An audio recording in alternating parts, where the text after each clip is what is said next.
जय श्री राम। नमस्कार मित्रों। व्रत या उपवास, व्रत या उपवास ये सनातन धर्म ही नहीं अपितु और भी कई धर्म व्रत और उपवास, बल्कि विज्ञान भी व्रत और उपवास पे बहुत ज्यादा विचार करते हैं। क्योंकि देखिए, एक तो व्रत या उपवास वह होता है जब भाई कोई मरीज है, किसी प्रकार से किसी रोग से ग्रस्त है, तो वह भी, उसको डॉक्टर भी कई बार बोलता है कि आप व्रत रहिए, आप उपवास करिए, इन चीजों को मत खाइए, ये है आपके लिए, इनका परहेज करना है, तो वह भी एक व्रत है। और वास्तव में देखा जाए तो व्रत क्या है मित्रों, आज बहुत अच्छी परिभाषा और वास्तव में शास्त्र इस व्रत के विषय में क्या कहते हैं वह इस वीडियो के माध्यम से मैं आपको बता रहा हूं।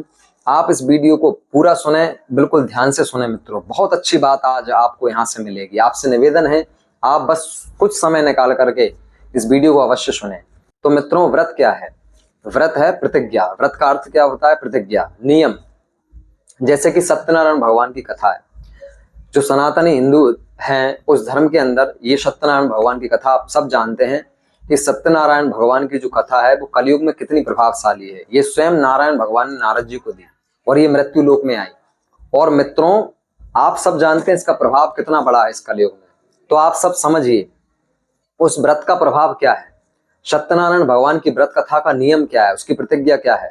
व्रत का अर्थ है, केवल सत्यनारायण भगवान की कथा में भगवान ये नहीं कहते कि तू व्रत रहे या फिर भोजन ना करो या फिर आप उपवास केवल मात्र रहने से व्रत संपन्न हो गया। नहीं मित्रों, सत्यनारायण भगवान की कथा जो आप करते हैं उसका अभिप्राय है कि आप उस दिन सत्य का पूर्णता नियम अपनाएं, सत्य की प्रतिज्ञा करें।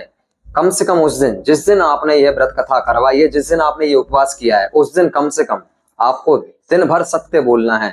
और जब तक आपका ये व्रत पूर्ण ना हो जाए तब तक आपको बिल्कुल सत्य आचरण करना है, सत्य बोलना है, किसी की बुराई, किसी की निंदा नहीं करना। ये व्रत है सत्यनारायण। इसी प्रकार से मित्रों, ये जो अलग अलग धर्म अनुसार व्रत हैं, ये उपवास हैं, ये उपवासों का इसके प्रति उनके नियम करना, प्रतिज्ञाबद्ध तरीके से उनको अपनाना, यह व्रत है मित्रों। व्रत ये नहीं कि आप भूखे रह करके या केवल दूध पान कर करके। ये देखिए, कुछ संकल्पित व्रत होते हैं जो संकल्प करके व्रत किए जाते हैं, लेकिन वो भी प्रतिज्ञाबद्ध होते हैं। किसी व्रत में केवल दुग्ध पान कर करके रहा जाता है, तो उसमें क्या होता है, वो भी एक प्रतिज्ञा होती है ना। इसी प्रकार से बस नियम प्रतिज्ञा करना, यही व्रत है। व्रत हमें दृढ़ रह करके, प्रतिज्ञा वश रह करके, नियम वश रह करके। क्योंकि देखिए मित्रों, ये आप विशेष मान लीजिए, यदि आप व्रत कर रहे हैं और व्रत में यदि प्रतिज्ञा है, नियम है, तो वह व्रत 100% सफल होगा। आज क्या होता है कि जो प्राचीन समय में जो व्रत हैं, कुछ व्रत महिलाएं सबसे ज्यादा व्रत करती हैं, हम ये सब जानते हैं। तो महिलाएं व्रत उपवास आदि करती हैं, तो आप सब भी सब समझते हैं कि ये जो व्रत उपवास वो करती हैं बेचारी, आज कर लिया फिर कर लिया। कोई ने संतान सप्तमी का व्रत किया, किसी ने हरतालिका तीज का किया, जैसे जो अभी आने वाली है, किसी ने ऋषि पंचमी का व्रत किया। किसी प्रकार से जो अनेक साल में काफी व्रत पड़ते हैं और हफ्ते में भी कई व्रत महिलाएं करती हैं, लेकिन वो जानती नहीं है कि वास्तव में क्या एक समय भोजन करना या दोनों समय फलाहार करना ये व्रत है। ये व्रत नहीं है मित्रों। व्रत को आप समझिए, जिस दिन का आपका व्रत है उस व्रत के नियम को देखिए, उस व्रत की प्रतिज्ञा क्या है, उस व्रत में हमें क्या करना है, किस प्रकार से हमारा आहार विचार, हमारे मन की स्थिति क्या होना चाहिए, वह सारे विचार कर करके आपको जो है उस व्रत को करना है।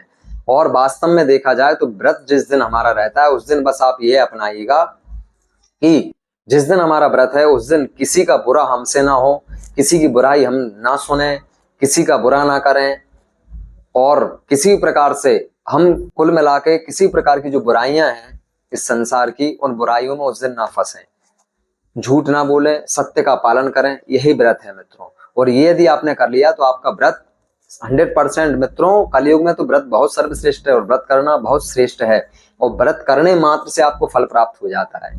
क्योंकि भगवान सत्यनारायण की कथा जो है कलयुग में सबसे अधिक प्रभावशाली बताई है। वो तो एक छोटी सी कथा है, लेकिन उसका प्रभाव सबसे अधिक बताया है, जो कि सूक्ष्म रूप से भी कराई जाती है, आपने सबने सुनी है।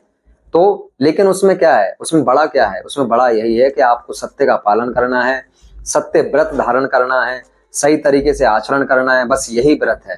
यदि आप इस चीज को समझ गए तो आपका व्रत एवं उपवास शास्त्रों की दृष्टि से बिल्कुल सत्य है। किसी भी शास्त्र में किसी प्रकार से कहीं नहीं लिखा है चाहे आप भागवत जी आपने सुनी है, भागवत जी में भी व्यास जी महाराज ने कहा है कि आप भागवत कथा सुनने आते हैं तो भागवत कथा जब आप सुनते हैं तो उसमें वैसे कहा गया है, कई व्यास जी कहते हैं कि भाई घी पी करके 7 दिन रहना चाहिए, लेकिन आप इतना भी नहीं कर पा रहे तो एक समय दोनों समय आप फलाहार कर लीजिए, इतना भी नहीं कर पा रहे दोनों समय भोजन कर लीजिए, लेकिन ऐसा कीजिए कि आपको आलस्य ना आए। और मित्रों सबसे बड़ी बात, व्रत वाले उपवास वाले दिन कभी हमें सोना नहीं चाहिए दिन में, क्योंकि जब हम सोते हैं तो ये हमारा व्रत खंडित हो जाता है।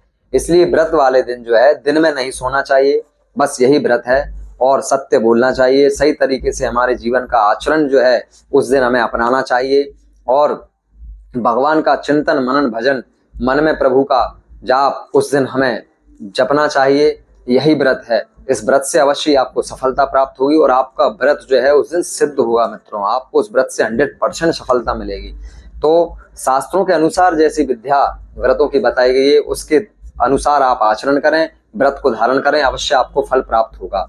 हम ऐसे ही सुंदर विचारों के साथ आप सभी को मित्रों हमारी वीडियोस के माध्यम से हमारे विचार आप सभी को हम बताएंगे।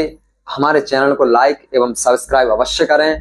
आपको नित्य ही बहुत अच्छे अच्छे विचार इन वीडियोस के माध्यम से आपको प्राप्त होंगे। मित्रों जय श्री राम।